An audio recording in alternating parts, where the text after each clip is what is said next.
আমরা কিন্তু সবাই জানি বিসিএস বা যে কোনো বড় পরীক্ষার সিলেবাসটা কত বড়, একদম আকাশচুম্বী।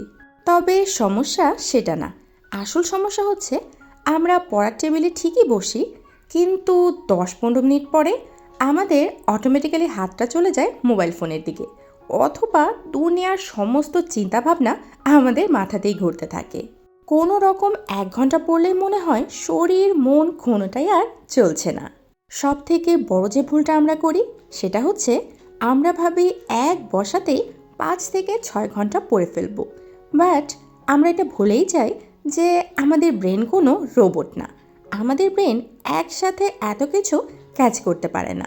ধরুন আপনি বাংলাদেশ বিষয়াবলীর একটা কঠিন টপিক পড়ছেন, এখন আপনি যদি ভাবেন আপনি একটানা 3 ঘন্টা পড়ে পুরো টপিকটা শেষ করে ফেলবেন, তাহলে দেখবেন 1 ঘন্টা পড়ার পরেই আপনার ব্রেন কাজ করা বন্ধ করে দিবে, বিকজ একসাথে এতটা পড়া আমাদের পক্ষে পসিবল না।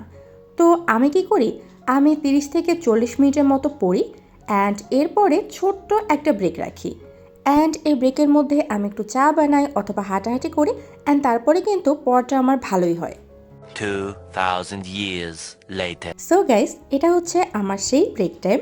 আজকে আমি বেশ সকালে উঠেছি, একদম 5টায়।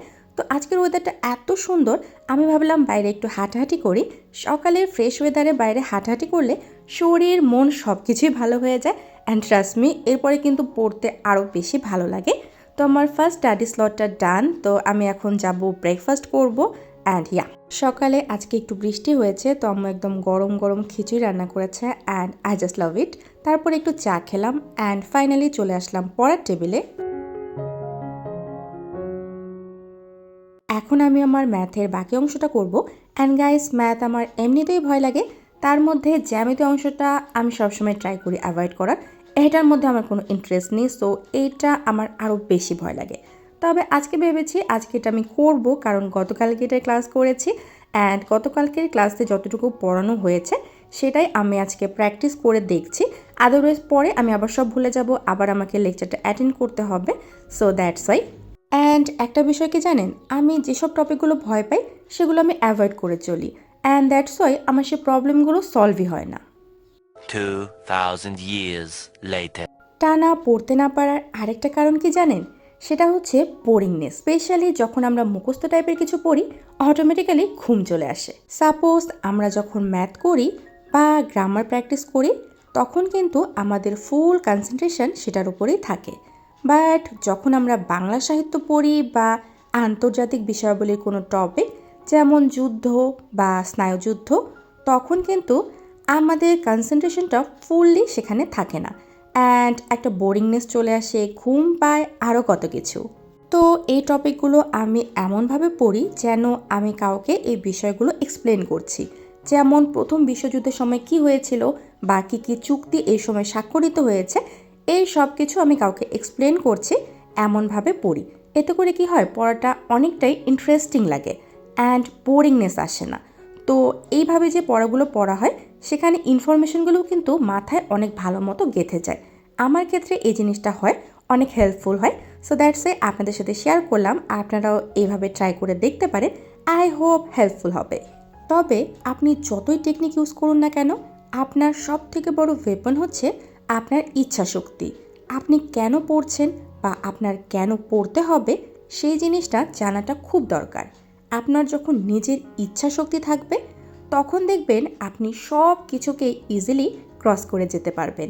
সবসময় মনে রাখবেন, আপনার প্রতিদিন যে 12 ঘন্টায় পড়তে হবে এমনটা না, তবে আপনার প্রতিদিন পড়তে হবে। আপনি প্রতিদিন যতটা সময় পড়েন সেটা মেনটেন করুন। এমন করবেন না আজকে 12 ঘন্টা পড়ছি, কালকে 2 ঘন্টা পড়ছি। এভাবে করলে আপনি পিছিয়ে পড়বেন। প্রতিদিন আপনাকে কনসিস্টেন্সি মেনটেন করতে হবে। And you also need break. যেভাবে আপনি লং টাইম ফোন ইউজ করার পরে আপনার ফোনের চার্জ শেষ হয়ে যায়, তারপরে সেটাকে পুনরায় চালানোর জন্য আপনাকে চার্জ করতে হয়, ঠিক তেমনইভাবে পড়াশোনা করার পরে আপনার ব্রেনেরও চার্জ দরকার, অ্যান্ড সেই চার্জটাই হচ্ছে ব্রেক। 1 hour later. ফাইনালি আজকে আমাদের বাসায় ঢালাইয়ের কাজ হচ্ছে, অ্যান্ড আম্মু এখানে প্রথম ঢালাইটা দিচ্ছে। এরপরে কিন্তু আমিও দিয়েছিলাম, বাট ওইটা আসলে শ্যুট করা হয়নি। অ্যান্ড আজকে বাসায় অনেক মানুষ কাজ করছে, সো দ্যাটস ওয়াই আজকে আমি আমার স্টাডি প্ল্যানটাও ছোটো করেই রেখেছিলাম। অ্যান্ড সকালবেলা উঠে আমি যতটুকু পেরেছি সেটা পড়েছি। তো এখন লাঞ্চ করব অ্যান্ড ঢালাইয়ের কাজ শেষ হয়ে গেছে। তো তোমার সাহস এবং মনোবল কোন জায়গায় থাকবে? 40+ ইয়ার্স অফ এজ একটা হিউম্যান বিং। সো গাইস, আমার ক্লাস শেষ অ্যান্ড আমি অনেক বেশি টায়ার্ড।